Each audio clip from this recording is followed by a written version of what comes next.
So, you've asked me about my time in Ireland. Indeed, Ireland was always a source of joy and great pain to us.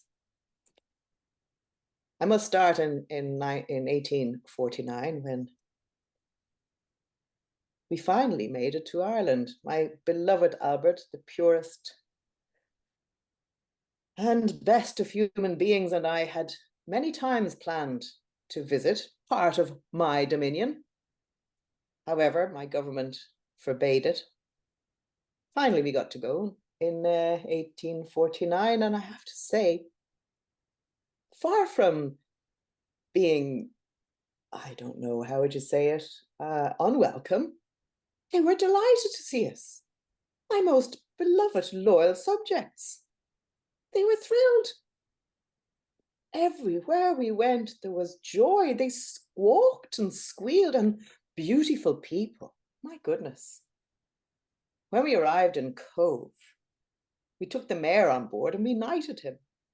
He was quite pleased. And of course, I did set foot in Cove, so it can now be called Queenstown. Actually, the landscape was rather like Devonshire.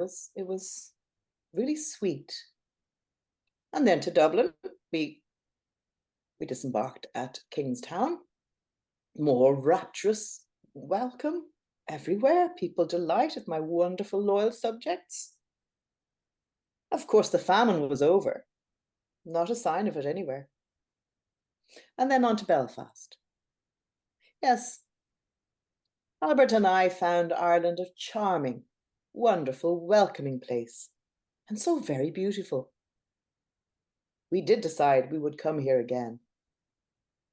Now, of course, there was that nasty business of rebellion and, nonsense in Westminster, but overall, I think we rubbed along quite well, Ireland and the throne.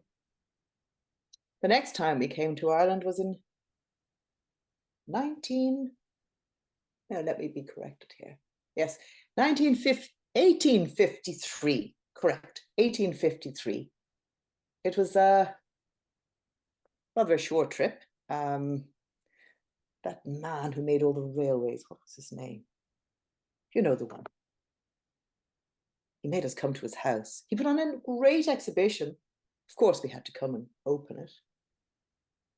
And then the next time we came was in 1861 because, well, we had to do something with Bertie. God bless him. The poor boy, I sometimes wondered if we were indeed his parents. He had none of our attributes, none of the elegance or the interest or the sensitivities of his father, he stuttered, he was clumsy, he couldn't keep his head in a book. My goodness, we had to do something. So of course we sent him for, he was on military, what would you say? Oh, there was a word for it back then. And he was out in some place called the Curragh, I believe. So Albert and I decided we would take another trip to Ireland, and this time we went to the most glorious place, forever tucked away as one of the nicest times we ever had. I believe it was called Killarney. Killarney. Yes. Absolutely beautiful. We went to a place called Muckross. Muckross. Yes. Delightful. And then, of course, we came by on the way back and we visited with Bertie, who didn't look altogether appalling on his horse, I have to say, trooping with his regiment, yes. But that's when we broke with Ireland, really, because of that incident on the Curragh. Yes. Albert didn't really explain at length, but I found out in time.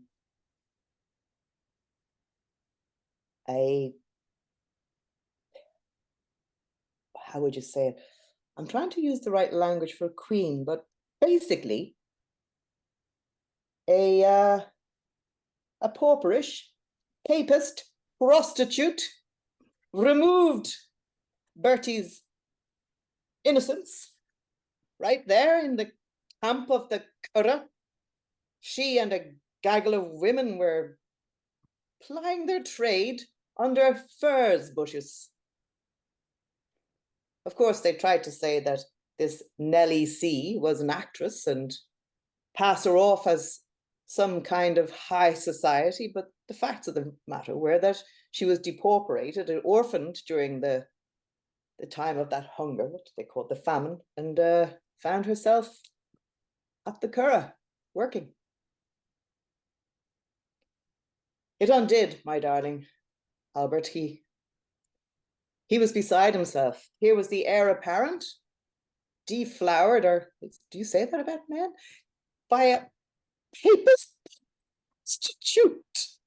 Well, in any case, Albert, he did his best. He tried to rehabilitate the boy, but never actually lost his capacity for fleshly things, let's say. Albert did his best. He did his best. We sent him away, of course. We sent him immediately to Germany. We sent him away to make sure that he would have no more contact. And then he was shortly betrothed. And then we sent him to Cambridge to try and, take some of the corners off. My God, imagine the future king.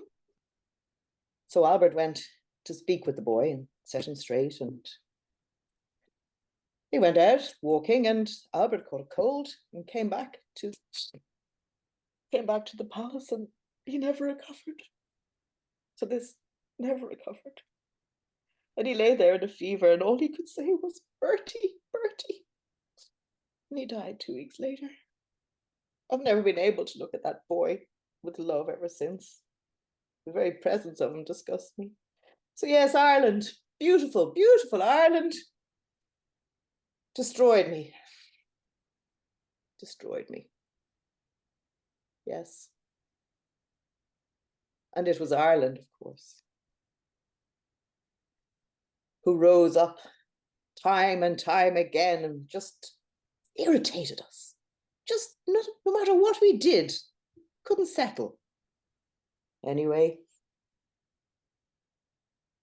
I came to like her again. And as it turns out, towards the end of my life, I went there as my last visit anywhere. But yes, Ireland. Yes, a love-hate relationship. Now, we're going to speak of Biddy Early. Biddy Early was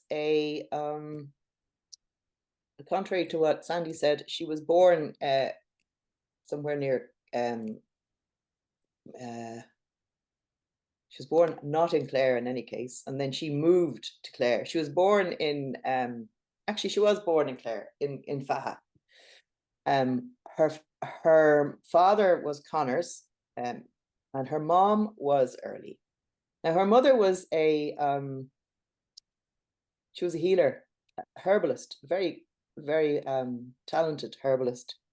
Unfortunately, both her parents perished when Biddy was quite young, and she kept her mom's name, which is an interesting thing. She kept the Early name, her mother's maiden name. So I'm going to now speak of Biddy as Biddy and tell you a little bit about her life. So Biddy, well, my mom and dad passed, and I went to my aunt. She wouldn't have me, so I ended up going into service and the workhouse, and I was born in 1798 with the sound of the rebellion. Apparently, my father told me the rebellion was all around. There was mighty fighting. I was born into a fight. My mother was soft and gentle, and she taught me everything she knew. And she taught me to go out in the morning before the dew had burnt off and to gather certain plants, because the dew is the magic. It's what the other world gives us. That's the power. And I learned to identify plants, and I collected them and so on. And after a while, I moved to Fecal, which was a pleasant place, and I met my first husband. my darling Tom. And we were happy. And he was quite pleased with my capacity to heal. They soon called me the Ban Fasa, or the Sperban, the woman with the knowledge. Now, there's been a whole pile of pisharogue spoken about me ever since. But let me tell you the facts. Yes, I knew the cures, and it's not true that I was a heretic. The church would have you think that. Only because on account of that bishop who came looking for a bit of insight and a blessing and maybe a cure, and I wouldn't let him in the house. I told him he might wait outside with his horse and carriage. And he was stuck there for about 2 hours, blamed me, said I put a curse on him, and tried to get me thrown out of the church.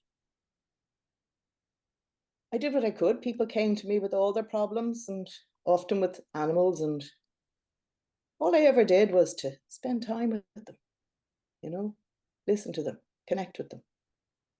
And sometimes I'd put a few things in a bottle and hand it, and half the time I think it was just people were comforted, seemed to work. But there was this one time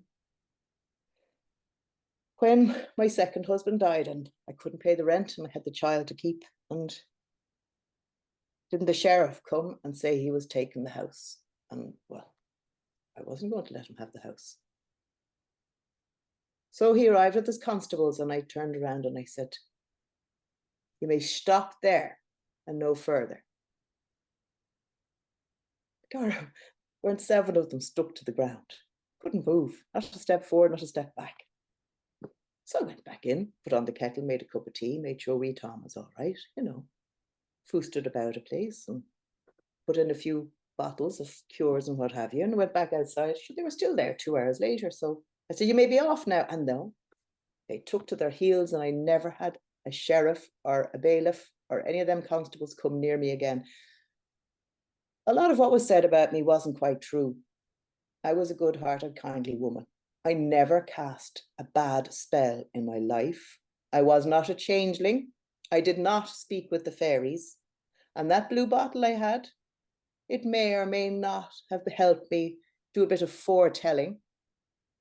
But sure, you know what happened. I was unlucky with the husbands. There was quite a lot of drink come in the house because we'd never take payment, you see. But an awful lot of poaching came in. People would always want to thank me. So naturally, people partied. There was always a party every night, like. And then, sure, sometimes the husbands got a taste for it. And the one thing I couldn't do was lift the drink and the thirst off the men. One thing I couldn't do. Anywho, we lived there and we did well. And God, some mornings you'd look out and there'd be a queue down the road. I lifted what I could. I cured what I could. But that angered some of the powerful ones in the church, you know, the ones with the carriages and the horses. They would come over and they'd yell things at me and they'd tell me and they'd denounce me and all the rest. And sure, the doctors didn't like me either because I was taking their trade. I was doing stuff they couldn't do. And didn't they call me a witch? It's true. They took me to Ennis court and they tried me for witchcraft. Can you believe it? But sure, nobody would stand for me. Nobody would stand against me. And that was that. Sure. I died so. I died in grace. Did you know? I did. Priest came. I said my confession. He gave me the last rites. I gave him the wee bottle just for the crack, like. And he threw it in the river. He threw it in the lake. They call the lake after me now. And it said that 28 priests, they celebrated my funeral mass. So there you go. Anyway, that's me, Biddy Early. I'm not a witch, wasn't a witch. I'm not with the fairies, but I did have the gift.